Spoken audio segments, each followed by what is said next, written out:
کفار مکہ اب پوری طرح اسلام اور مسلمانوں کے دشمن ہو چکے تھے۔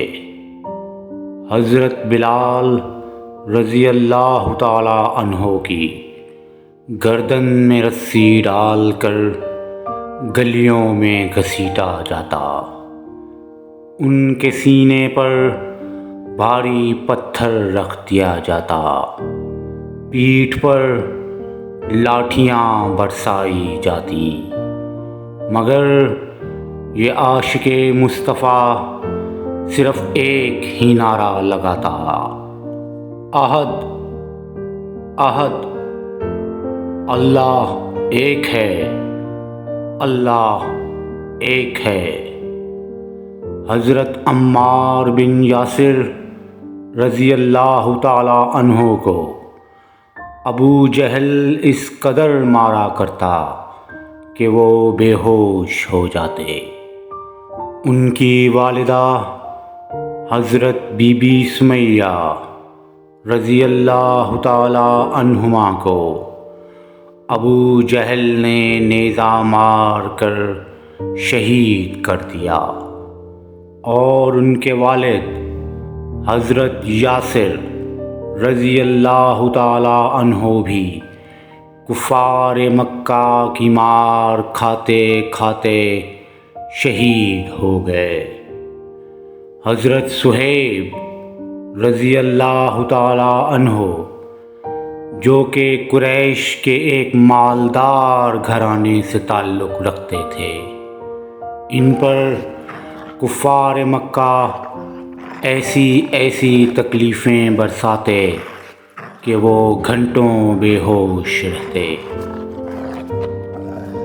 حضرت ابو بکر صدیق رضی اللہ تعالی عنہ خود تو کفار مکہ کی ماریں کھاتے، مگر بہت سے غلاموں کو بھاری قیمت دے کر کفار مکہ سے آزاد کروا لیتے۔ جب کچھ نہ بن پڑا تو آپ صلی اللہ علیہ وسلم کو قریش کی سرداری اور دنیا کے مال و متاع کا لالچ دیا گیا، مگر آپ صلی اللہ علیہ وسلم نے فرمایا، اگر قریش میرے ایک ہاتھ پر چاند اور ایک ہاتھ پر سورج بھی لا کر رکھ دیں تب بھی میں اپنے فرض سے باز نہ آؤں گا۔ نبوت کے 5ویں سال 11 مرد اور 4 عورتوں نے آپ صلی اللہ علیہ وسلم کے حکم کے مطابق حبشہ کی طرف ہجرت فرمائی۔ حبشہ کے بادشاہ کا نام اسہمہ تھا اور لقب نجاشی۔ عیسائی دین کا پیروکار تھا اور بہت ہی انصاف پسند اور رحم دل انسان تھا۔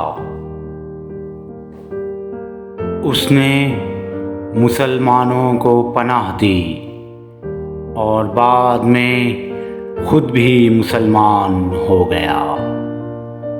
نبوت کے 6 سال حضرت حمزہ رضی اللہ تعالی عنہ اور پھر حضرت عمر رضی اللہ تعالی عنہ مسلمان ہو گئے، اور پہلی دفعہ مسلمانوں نے بیت اللہ میں اکٹھے ہو کر نماز ادا کی۔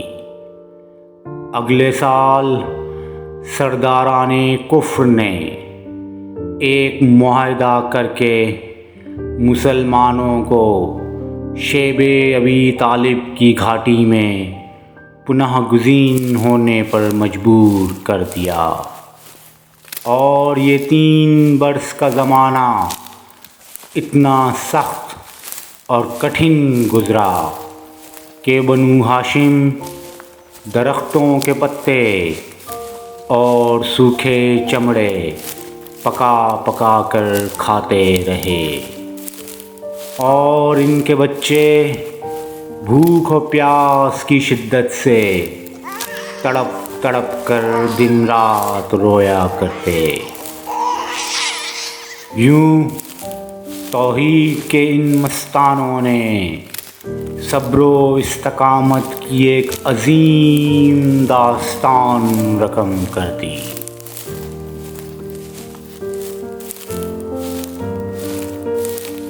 آج اگر ہم اپنے اپنے گریبانوں میں جھانکیں تو معلوم ہوگا کہ ہم نے اپنے اسلاف کی قربانیوں کا کیا ہی برا صلہ دیا۔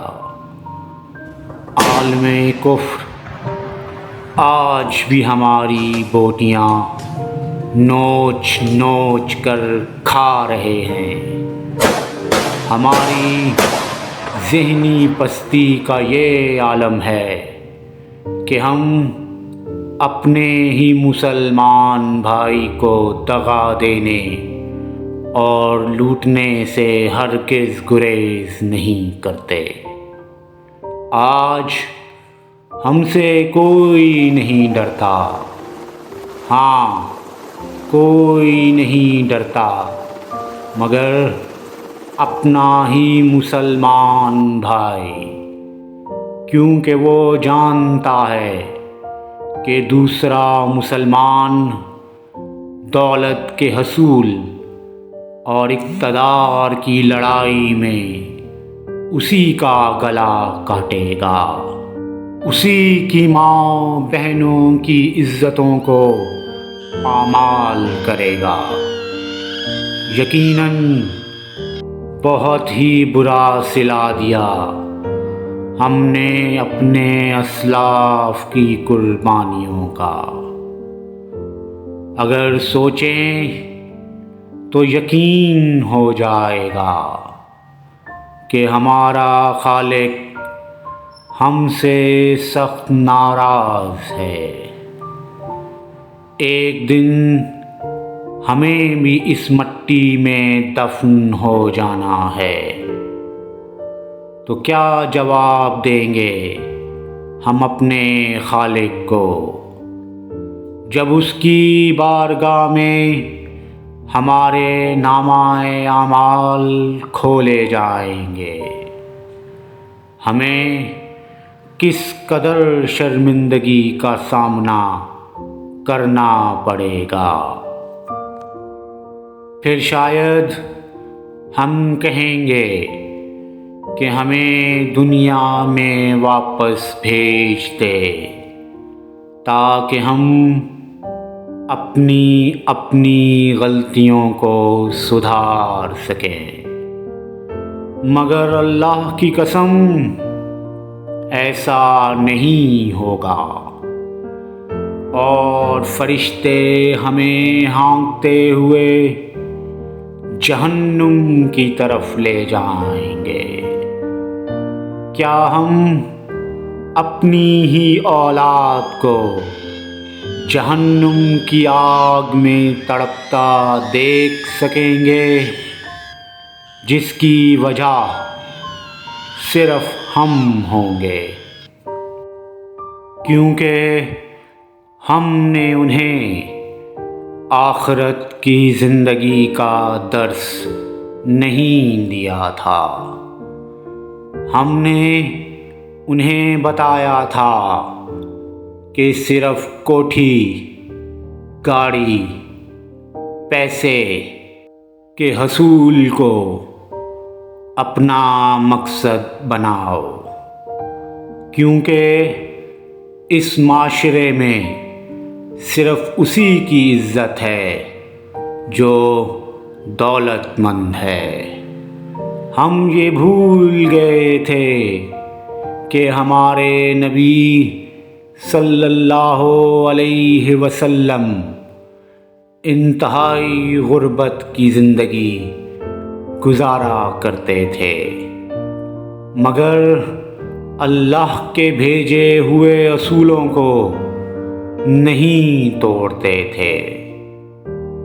آج میں انتظار کر رہا ہوں کہ کب کوئی ماں اپنے بچے کو یہ سبق پڑھائے کہ بیٹا غریب مر جانا مگر اسلام کے اصولوں کو نہیں توڑنا، شہید ہو جانا مگر کفر کے آگے سر نہیں جھکانا۔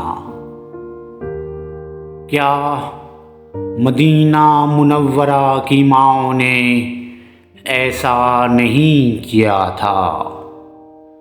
یقیناً ایسا ہی سبق انہوں نے اپنے بچوں کو سکھایا، اور انہی بچوں نے اسلام کا پرچم لہرایا، اپنا سر کٹوایا مگر اسلام پر آنچ نہیں آنے دی۔ شاید وہ مائیں اپنے بچوں سے پیار نہیں کرتی تھیں جو بے دریغ انہیں اللہ اور اس کے رسول پر قربان کر دیا کرتی تھیں۔